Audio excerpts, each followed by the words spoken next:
गोश्त की इतनी मज़ेदार आसान रेसिपी और गर्मी में आप गोश्त नहीं खाते तो आप इस तरह की रेसिपी बनाएं मेरे तरीके के साथ ये वाला गोश्त की शोरबे वाले गोश्त की रेसिपी बनाएं तो क्या गर्मी क्या सर्दी आप खाते जाएंगे आपका हाथ नहीं रुकेगा। इतना लजीज इतना मज़ेदार ये गोश्त जो है वो बनेगा। तो रेसिपी को स्टार्ट करेंगे, हमारे साथ रहिएगा। छोटी सी रेसिपी है, आई होप ये आप लोगों के लिए हेल्पफुल रहे। बिस्मिल्लाहिर्रहमानिर्रहीम। अस्सलाम वालेकुम, वेलकम टू निकी किचन। जी आया नु खुशामदीद। तो आज हम बना रहे हैं जी बीफ और सिर्फ बीफ ही बनाएंगे हम। तो सबसे पहले जी आपने गोश्त को ले लेना है और आपने लहसुन और प्याज जो है वो रज के आपने यहाँ पे इस्तेमाल करना है। तो 2 से 3 अदद प्याज हमने काट लिए हैं और यहाँ पे 1 कटोरी हमने लहसुन की फ्रेश लहसुन की छील के जो है वो ऐड कर दी है। तो गोश्त को सबसे पहले अच्छी तरह से वॉश कर लेना है। उसके बाद ये प्रेशर कुकर में हम गोश्त बनाएंगे तो इसलिए जल्दी में मिनटों में बन जाएगा, ये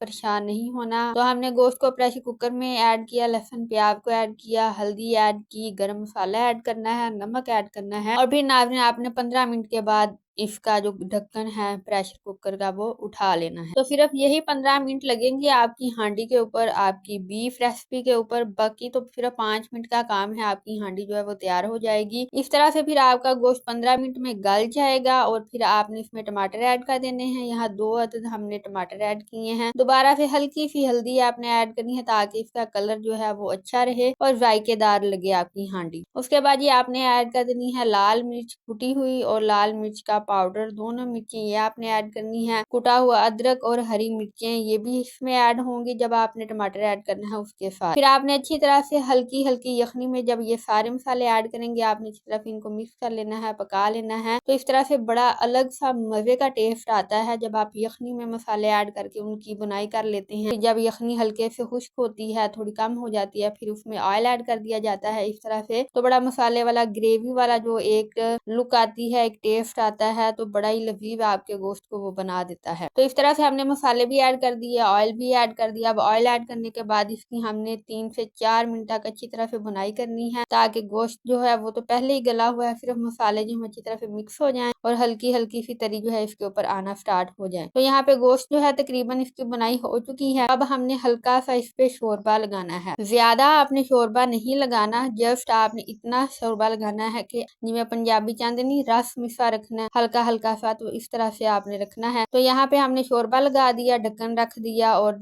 फ्लेम यहाँ पे आप मीडियम रखें, लो रखें, कोई मसला नहीं है, कोई मैटर नहीं है। तो यहाँ पे हमने फ्लेम जो है मीडियम ही रखा हुआ है। यहाँ पे हमें जितना शोरबा चाहिए था हमने वो रख लिया है। देखिए इसमें से गोश्त आपको नजर आ रहा है और हल्की हल्की सी इसके ऊपर जो है तरी है, जो गोश्त का शोरबा है वो है। बाद में हमने इसके ऊपर काली मिर्च ऐड कर दी है जो कि इंतहाई जरूरी है आपकी हांडी के लिए और हांडी के लज्जत के लिए। काली मिर्च ऐड करने के बाद यहाँ पे हमने हरा धनिया जो है वो भी ऐड कर दिया है और यूँ हमारी बीफ की शोरबे वाली रेसिपी जो है वो तैयार हो चुकी है। बहुत कम वक्त में बहुत ही मजेदार और गर्मी में आप ये मजेदार सी रेसिपी को एंजॉय कर सकते हैं। सो नाज़रीन, जैसे ही आपने हरा धनिया ऐड करना है आपने अपना फ्लेम जो है बिल्कुल लो कर देना है और यहाँ पे हल्की हल्की सी तरी आएगी, आपने इसके ऊपर प्लेट रख देनी है, तरी आ जाएगी और यूँ आपकी हांडी जो है वो तैयार हो जाएगी। और माशाल्लाह से कितनी प्यारी और इतनी लज्जत वाली हांडी जो है वो लग रही है बीफ की। तो यहाँ पे तरी आ चुकी है, हमारा गोश्त तैयार हो चुका है। तो अभी आप चैनल को सब्सक्राइब कर दीजिएगा अगर आप फर्स्ट टाइम आए हैं चैनल पे, और बेल आइकन को प्रेस करना मत भूलिएगा। अगर आपको आज की रेसिपी पसंद आई है तो अपने दोस्तों में यारों से जरूर शेयर कीजिएगा और लाइक भी कर दीजिएगा। तो यहाँ पे हम जी बीफ की इस मजेदार सी रेसिपी को डिश आउट कर लेते हैं। तो यहाँ पे आप भी इस तरह से इसको बनाइएगा, इंजॉय कीजिएगा इस रेसिपी को तंदूर की रोटी के साथ, क्योंकि ये वाली रेसिपी जो है वो तंदूर की रोटी के साथ बहुत मजे की लगती है। साथ में सलाद वगैरह बना लीजिएगा और अच्छा सा आपका मजे का लंच जो है वो रेडी हो जाएगा। और इतनी मजे की बात यह है कि नाज़रीन इस रेसिपी को बनाने के लिए आपको घंटों चूल्हे के आगे खड़ा नहीं होना पड़ेगा। और कि अगर आप कोई हरी भरी सी सब्जी इसमें ऐड करना चाहते हैं जैसा कि टिंडे गोश्त की रेसिपी, तो बहुत मजेदार बहुत आसान तरीके के साथ हमने टिंडे गोश्त की रेसिपी आपके साथ शेयर की है, जो कि आपको इस वीडियो के एंड पे मिल जाएगी। तो आप उसको जरूर देखिएगा। तो एक इंतहाई अहम बात नाज़रीन के जो रूटीन में हम गोश्त खाते हैं, भुना हुआ गोश्त, खुश्क गोश्त, मसाले वाला गोश्त, ये शोरबे वाला गोश्त जो है वो इससे कहीं ज्यादा ज़्यादा बेहतर है। इसके बहुत ज़्यादा फ़ायदे हैं। अगर यखनी के इतने ज़्यादा फ़ायदे हो सकते हैं तो फिर ये आप सोचें शोरबे वाली हांडी, शोरबे वाले गोश्त के कितने ज़्यादा फ़ायदे होंगे। तो इसको ज़रूर ट्राई करें। हमें दें इजाज़त, अपना रखें ख़्याल। अल्लाह हाफ़िज़।